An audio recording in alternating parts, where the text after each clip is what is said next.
Welcome to today's episode of Heard and Seen Around. I am Rajesh Karipurath. This is my take on macroeconomic and geoeconomic data points, which I find interesting. I hope you enjoy watching it as much as I enjoyed curating it. Cheers. Experience is what teaches you which mistakes are worth repeating. Every reform is urgent until it requires execution. Consensus, the safest opinion available at the time. Time is a great teacher, but unfortunately it kills all its pupils. Age is an issue of mind over matter. If you don't mind, it doesn't matter. For the first time in over 20 years, gold has overtaken US Treasuries in central bank FX reserves, and that's not a shiny coincidence. This is not about yield, it's about trust.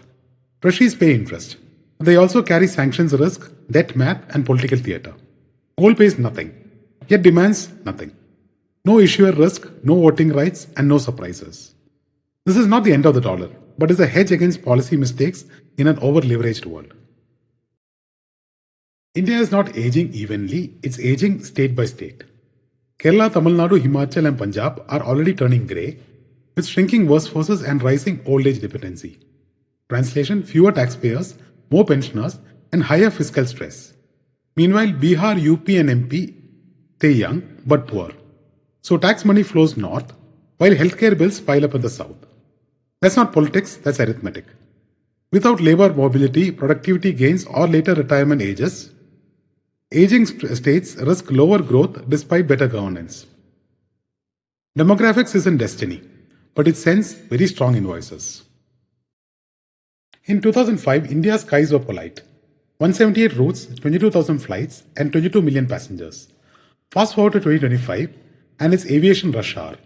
689 routes, 97,000 monthly flights, and 153 million passengers. That's not growth, that's a scale shock. This isn't tourism, just tourism. It's rising incomes, regional connectivity, smaller cities flying big, and time becoming more valuable than money. India did not just add planes, it compressed distance, stitched markets together, and turned mobility into productivity.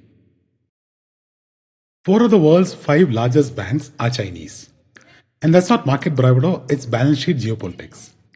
Industrial and Commercial Bank of China tops the list at $6.7 trillion, followed closely by Agricultural Bank of China, China Construction Bank, and Bank of China. The US heavyweight JP Morgan Chase comes 5th. Massive but playing a different game. Chinese banks fund infrastructure, policy goals, and state growth. American banks optimize for returns and capital discipline. Size here reflects economic model and not superiority. India's banks, still small but cleaner, profitable, and compounding quietly. More marathon than sprint.